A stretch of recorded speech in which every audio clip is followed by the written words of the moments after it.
Harry Potter and the Cursed Child goes from stage to page on Saturday at the witching hour. The biggest book of the summer isn't a blockbuster thriller or a splashy celebrity memoir. It's a play about a middle-aged wizard. The publication of Harry Potter and the Cursed Child, the 8th installment in J.K. Rowling's best-selling series, is being celebrated at more than 5,000 bookstores and libraries across the country this weekend, with midnight release parties featuring costume contests, magic shows, wizard rock bands, live owls and butterbeer, the beverage of choice among young wizards. The elaborate rollout has all the flourishes that fans have come to expect for a new Harry Potter book. But for many nostalgic readers, this one feels different. Cursed Child is not a new novel, but a script of a play, a format that typically isn't read for pleasure and almost never produces overnight bestsellers. And unlike the previous 7 books in the series, it was not written by Miss Rowling herself. In a sense, Cursed Child is more like sanctioned fan fiction than a new work by a beloved writer. Miss Rowling worked on the play's plot with the playwright Jack Thorne and the director John Tiffany, and while she helped shape the story, she has made it abundantly clear that she did not write the script. The idea for the play, which explores Harry's life as an adult and parent, didn't originate with Miss Rowling, either. She merely agreed to it when 2 theater producers proposed the concept. Which raises a sticky question: if Miss Rowling didn't conceive the play, or write it, is Cursed Child really a new Harry Potter story by J.K. Rowling? And if it isn't, do Harry Potter fans even care? J.K. Rowling's involvement legitimizes it as canon, and the fact that other people collaborated on it doesn't detract from that, said Matt Megacamo, executive director of the Harry Potter Alliance, a non-profit group that promotes literacy and other causes. Melissa Annie, the author of Harry, A History, a book about the Harry Potter phenomenon, agreed that any story with Miss Rowling's blessing counts as a continuation of the tale, a view that many Potter fans seem to share, based on the vast number of pre-orders and the ecstatic response on social media to news that the play would be published.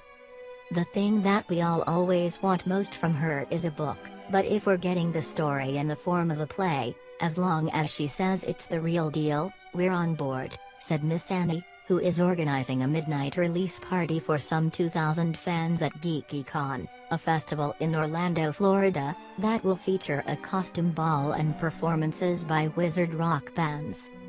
But other Potter fans are skeptical, arguing that a story that didn't spring from Miss Rowling's imagination just isn't the same. The fans' fervor has been steadily fed by a stream of blockbuster movies, theme parks, new short stories about the wizarding world released on Pottermore, and now, Cursed Child, which picks up with a scene from the epilogue in Deathly Hallows, as a grown-up Harry watches his own sons depart for Hogwarts.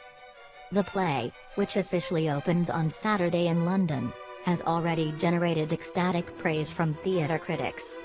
It's hard to imagine enthusiasm running as high for the unvarnished script, which could fall flat on the page without the elaborate staging and the emotional nuances of a performance.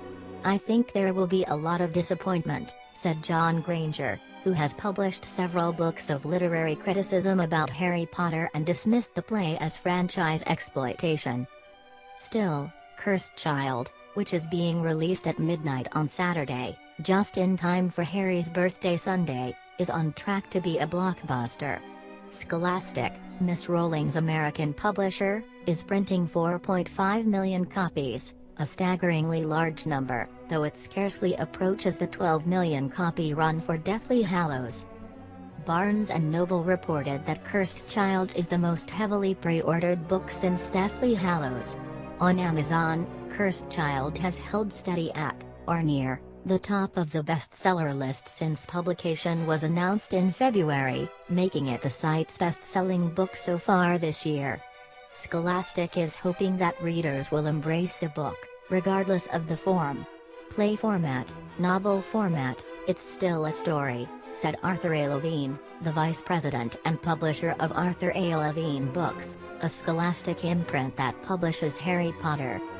As the series, which has sold more than 450 million copies globally, has become an undisputed modern classic, Scholastic has capitalized by releasing new editions with revamped covers and illustrations. They sell year after year after year. When a new generation discovers Harry Potter, Mr. Levine said, "We try to keep giving them something new. This year, fans will get plenty."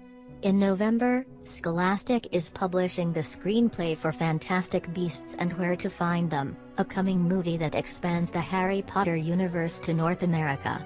Readers are already swooning, driving the screenplay to number 34 on Friday on Amazon's bestseller list.